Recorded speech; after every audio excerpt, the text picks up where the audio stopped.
They told you to get a job. They told you that work is noble, that labor gives you dignity. But they never told you the price. You think you're free because you choose your outfit for work, because you chose the company, because no one's pointing a gun to your head. But the gun is there, you just can't see it. Because it's made of bills, rent, hunger, survival. That's the weapon. That's how they control you. A job is an opportunity. It's a lease on your life. You lease your time, your energy, your soul. In return, they give you just enough not to die, not enough to live, not enough to be free, just enough to keep showing up. You trade your peace for a paycheck, one that disappears before the week ends. And it's not just the work that drains you, it's the condition of it. Clock in, clock out, ask permission to live. Can I take a break? Can I go to the bathroom? Can I take a sick day? You spend your life asking for rights you were born with. That's not work, that's servitude. And the most sinister part? They've convinced you it's your only option. If you don't work, you don't eat. If you quit, you're lazy. If you question, you're ungrateful. So you suppress your spirit, you numb your fire, and call it responsibility. But here's the truth. A job is a totalitarian system. You either starve or sell your servitude. You either bow or break. Because this system was never built to liberate you. It was built to keep you useful and quiet. You think slavery ended? They just rebranded it. Chains were traded for contracts. Whips were replaced with HR policies. Auction blocks became job fairs. And overseers? They're called managers now. The plantation just got Wi-Fi. It's the same system. Control the labor, control the people. And the best way to control people is to make them believe they're free. Let's be real. Most people don't work out of passion. They work out of fear. Fear of bills, fear of eviction, fear of being labeled a failure, fear of what people might say if they stop clocking in. You're not working out of joy. You're working out of fear. Fear is the leash. Survival is the collar. This society doesn't teach you how to build. It teaches you how to obey. Obey the alarm clock. Obey the dress code. Obey the boss. Obey the system, even when it's killing your dreams. Because if you break the pattern, you're a threat. If you question the rules, you're difficult. If you walk away, they call you irresponsible. But here's the wild part. You give them your soul, and they give you weekends, 2 days, to recover from 5 days of emotional, physical, and spiritual labor. 2 days to remember who you are, before Monday takes your identity again. And what do most people do in those 2 days? They drink, they binge, they numb. Because reality hurts too much, because the job takes more than time. It takes life force.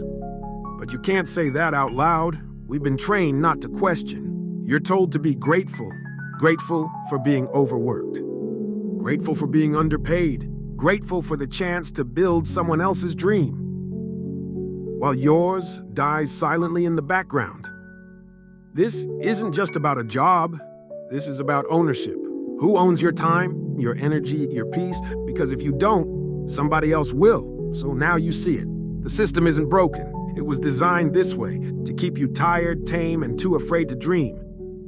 But what if you stopped playing along? What if you stopped surviving and started living? What if you stopped shrinking to make others comfortable? Stopped asking for permission to be whole? They taught you your value is tied to productivity, that you only matter when you're producing, performing, or pleasing. So you started measuring life in checkboxes. Wake up, commute, clock in, meet deadlines, make someone else rich. Clock out, repeat. But let me remind you, you are not your labor. You are not a number on a timesheet. You are not the body they burn out and replace. You are a soul, a creator, a voice, a presence. And they've spent billions trying to make you forget that. They taught you to clock in, but they never taught you how to own time. They taught you to follow rules, but never how to question the ones that cage you. Let's break something right now. You were not born to be a permanent employee. You were born to build, to expand, to create.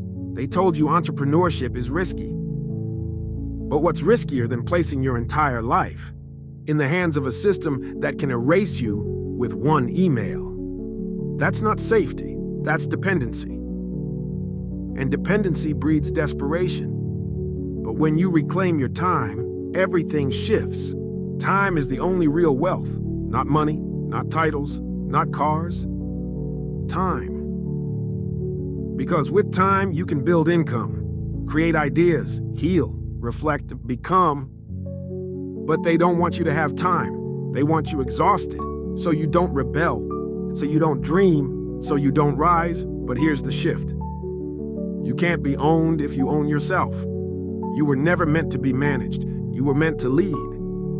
And leadership starts with rebellion. It starts with looking in the mirror and saying, I'm not living like this anymore. I'm not trading my peace for a paycheck. I'm not giving the best of me to a system that would replace me tomorrow. When you reclaim your energy, they get nervous. Not because you're dangerous, but because you're a mirror. You remind them of the dreams they buried, of the freedom they traded, of the person they stopped becoming. But you didn't stop. You rose. Because freedom isn't given, it's taken, built, protected. It's created in silence when no one is watching. One risk, one leap, one choice at a time. And when you rise, you give others permission to do the same. This is about legacy. This is about breaking the chain. You weren't born to be a cog. You were born to be a creator. They made you believe freedom was a luxury. But freedom is your birthright, your divine inheritance. And anything that convinces you otherwise is theft. They'll call you unstable for choosing freedom. They'll say you're naive. But the system was built to reward obedience, not originality. So, of course, they won't understand you. You're not here to be understood. You're here to awaken, to reclaim, to rebuild. You weren't sent to blend in. You were sent to break patterns, to speak truth in rooms that worship silence. This is bigger than quitting a job. This is about quitting the lie that says you're only valuable if you're useful, the lie that says dreams are dangerous, the lie that says struggle is normal. You were not made to be safe. You were made to be powerful, and power begins with truth. The revolution doesn't start outside. It starts within. It begins when you choose yourself. You don't need permission to build. You need discipline, vision, courage. From I need a job to I'm building something that will outlive me. From I hope they see me to I see myself. From I just want to survive to I came to shift the system. You came to break cycles, to be the example, the one your ancestors prayed for, the one your children will thank. So let them stare, let them whisper, let them watch you walk away.